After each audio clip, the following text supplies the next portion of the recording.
Hey lovely sexy hobby people, welcome to today's video, which is going to be the final two issues for Warhammer Stormbringer.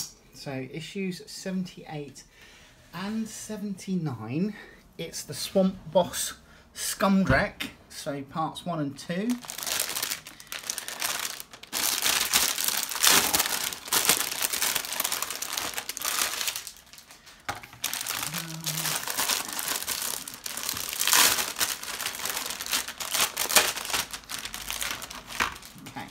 Right, we're going to do the magazines in this issue and look at the plastic, and then we'll do a separate video for the build. Pop that aside. Now then, here we go. Issue 79, The Gathering finale. So this is a story. This is the final part of a story for our red section. Got 4 pages of that. Iron Jaws, a war is born.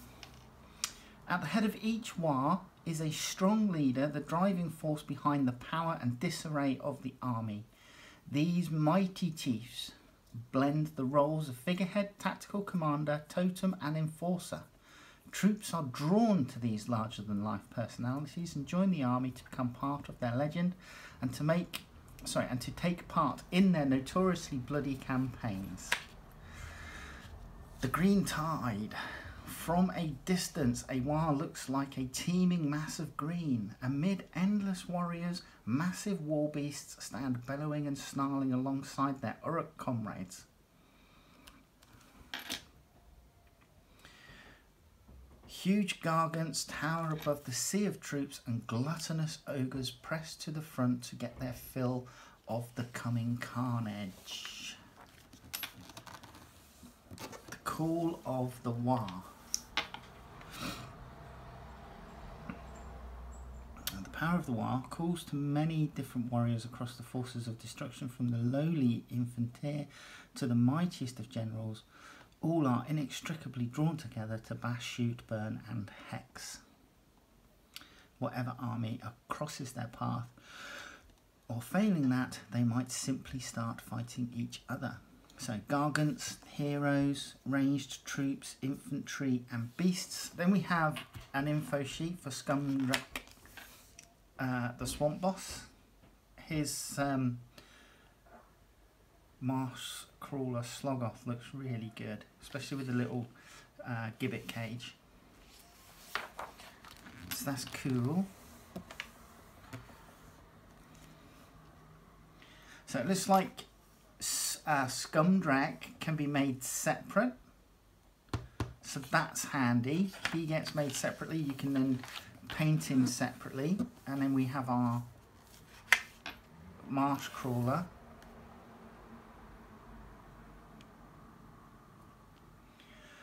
I think things like these little cages I might keep separately, because they're just going to be easier to paint in that way.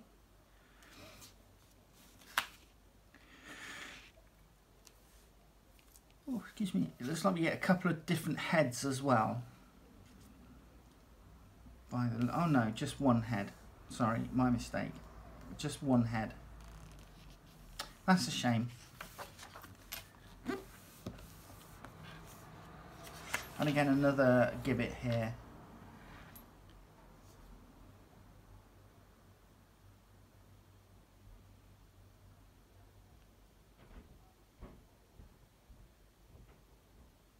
Okay, cool. Cool. So yeah, you've got these, they look like they're balanced across the back of the Slogoth. So I would probably not glue them on, so that they can be painted separately and then glued on once you've completed painting. Yeah, that's what I'd probably do. Right, Stormdrake Guard, order tactics. So the pluses are that they're manoeuvrable, they have high damage, but they also become a priority target. There's something in here.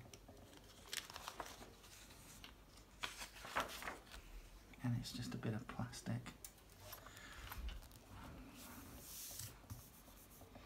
And then a Strike Force tutorial. Right, last stand, sally forth. Battle plan number 9. Alliance of Order. 3 covert patrols are dispatched from the city of Sigmar to infiltrate the destruction camp through a network of secret tunnels.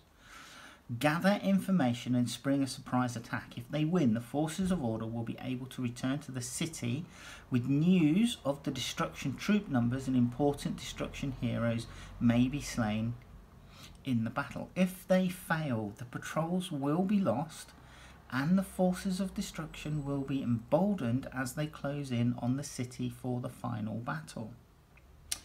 So the army list is going to be 3 heroes choices and 6 troops choices. The Alliance of Destruction. The forces of destruction are surprised and delighted to find that the forces of Order are turning up in their midst in bite-sized servings. Troops quickly gather at the site of the battle as more and more Order troops keep turning up. If they win, the forces of destruction will deny the city its vital intelligence. If they fail, then some of the survivors of the patrols may make it back to the city with information on the composition and strength of the besieging destruction army. And again, 3 heroes and 6 troops choices.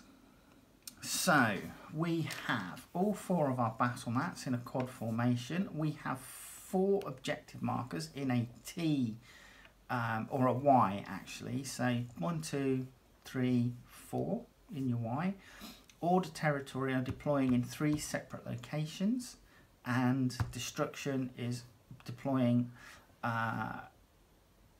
wholly along the short table edge one side, and then they're coming in with a smaller block just ahead of it. So, chance to do your after action report there. And then we have the final issue, Last Stand Stories number 6. And then how to paint our swamp boss. So these guys, they've done pretty much as I've suggested, and it looks like they've kept off the extra protruding bits like the gibbet cages and this bit at the back with the chains on and stuff like that. Looks like they've kept all that separate.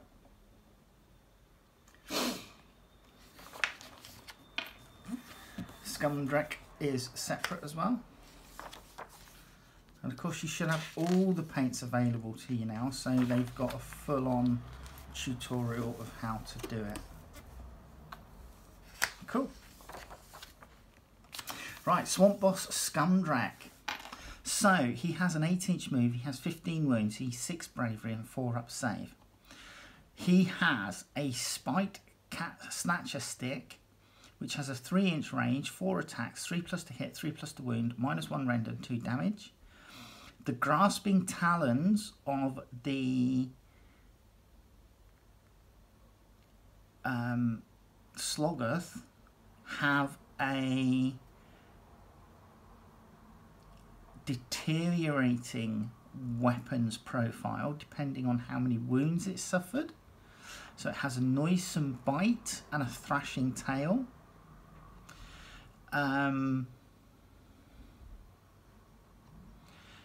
And the noisome bite has a 1-inch range, it's 1 attack, it's 3+ to hit, 2+ to wound, -1 rend, but the damage changes. And then the thrashing tail has a 1-inch range, it's 2 attacks, it's 3+ to hit.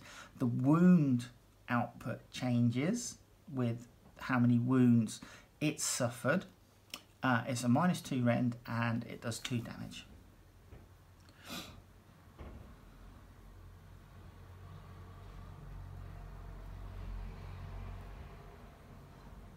Cool. Right. And then your War Scroll tutorial for the Sloggoth and Skumdrekk. We have a tactics sheet for the Cunning Crew, special abilities, various attacks, interdependent is their minus. Swampboss Skumdrekk, inspired leader, he's a heavy hitter, but he has degrading abilities. So as he gains wounds, he will lose his ability to dish out damage, etc. Oh, excuse me. Right, here we go. Final battle plan, number 10. This is called The Last Stand, the Storm Breaks. Alliance of Order. The city of Sigmar is surrounded and the forces of destruction are so numerous that none can take it in or out of the city. The forces of order decide to risk all in a desperate last stand. If they win, they will drive off the forces of destruction and save the city from ruin. If they fail, the army of destruction will obliterate the army, slay the population and raze the city to the ground, bringing an end to this Dawnbringer crusade. So for this particular action, you are going to have 4 heroes choices and 6 troops choices. The Alliance of Destruction, the Army of Destruction has tightened its grip around the city of Sigmar. The Orruks, the Grots and their many allies jostle for space in front of the walls, but before the order to attack is given, the gates of the city open and the whole army of order spills out. Battle is joined. If they win, the forces of destruction will destroy the Order army and raze the city to the ground. If they fail, they will be driven off, their forces weakened and in tatters. And again, 4 heroes and 6 troops choices. You're using all 4 battle mats. You have a dice 5 on the objective markers with 1 in the very centre and then 4 placed around it. And you're deploying on each short table edge. And there you go. Right, so if it's an order victory, have I skipped a page? Right, so order victory. The armies of order have taken many casualties, but as the sun sets over the battlefield, the final Orruk troops are routed. Elated, the victors pursue them and run them down, leaving none alive and piling the corpses to be burned far away from the city. The city and its citizens are safe for now, and there will be time for the exhausted troops to rest and rebuild. But they mustn't let their guard down. There are many great perils in the mortal realms, and the forces of death, destruction, and chaos press in close. It is only a matter of time before the champions of order must defend their city once again. If it's a destruction victory, the forces of destruction fight fiercely and give the Umis and their allies a proper good crumping. The victorious forces of destruction push over the corpses of the slain and scale the city walls. Inside, they torch the buildings as the citizens flee in panic. Walls are torn down, defences dismantled, and temples are defiled by the invaders. But their work of destruction will never be complete, for no doubt the army of order will be back, and the city, or others like it, may rise again. It surely won't be long until there is another Dawnbringer crusade and another war, and these 2 great forces will do battle once more. So, History 8, Rise of the Horned Rat. Now, I'm assuming that this has obviously been planned to come in with the release of Scaventide, which was a couple of months ago. There is no peace in the mortal realms, only a brief calm before a bigger storm. Enemies are never defeated, only pushed back to where they can plot and gather strength. Now a new threat rises from below. The horrors that many had hoped to forget will be unleashed upon the realms once more. So there you go. More battles await in war-torn realms. Right, so that is the magazine. Let's have a look at the plastic. It's got a huge oval base. Let's bring you down we can have a look at the plastic then. And this is a sculpt from 2021. So this part of the sprue is mostly deals with the body of the swamp sloggoth, the marsh crawler sloggoth. And then this part mostly deals with our ancillaries, like the gibbets, the chains, and so on and so forth. We've got head parts for our sloggoth.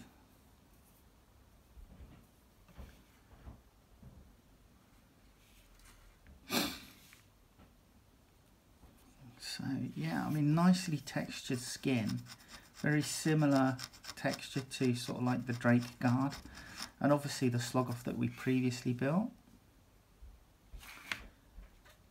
We have its yoke here, its harness, and then we have the bit of neck armour and the reins. Although the reins don't seem to do anything because they just seem to stop. Hopefully something goes on top there. Then we have... Right, okay.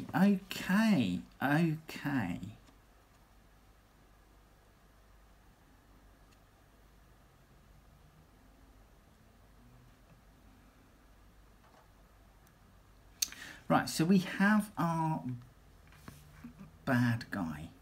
And we have two different bodies for our boss. We have two different bodies for our boss.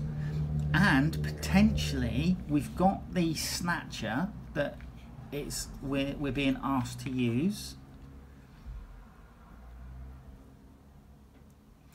We do have a choice of heads on this, but they're not giving us a choice of heads in the instructional build.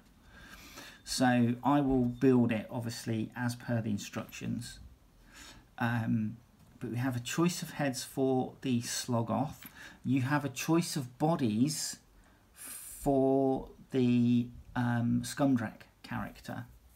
And it looks like he also has a choice of what he's holding. So he has this catcher that he can be holding, but there's also this set of chains with a grappling hook on it. So that's cool.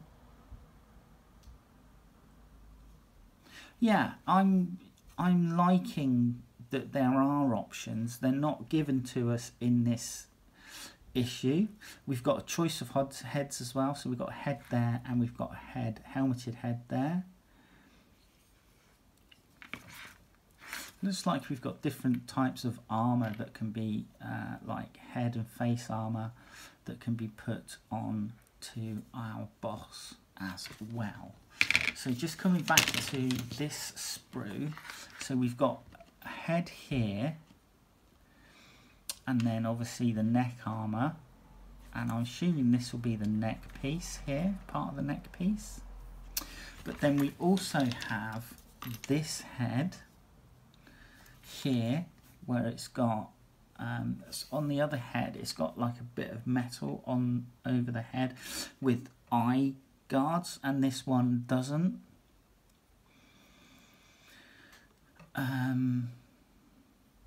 Okay, yeah, cool. But then it has this piece of armour that you're going to glue together and place over the top. So you've got potentially three head options. You've got one where you make it where it has an armour plate on it and eye coverings. You have one where you make it but you then don't put any armour over it, and then one where you make this one and then put this armour plate over the top. So potentially three head options. You've got two neck options by the look of it. Two different yokes for the neck options. There's our armour. Looks like we get some different types of armour as well. So yeah, there's a lot of versatility in this kit with regards to differences, which is nice to see, because if somebody might want might decide to go for 2 of these. It's nice that they can have 2 of the same miniatures, but there's enough changes in these to actually give 2 different looking animals, if that's what they wanted. Right, come back and we'll get this built as per the instructions in the magazine. All right, I'll speak to you soon.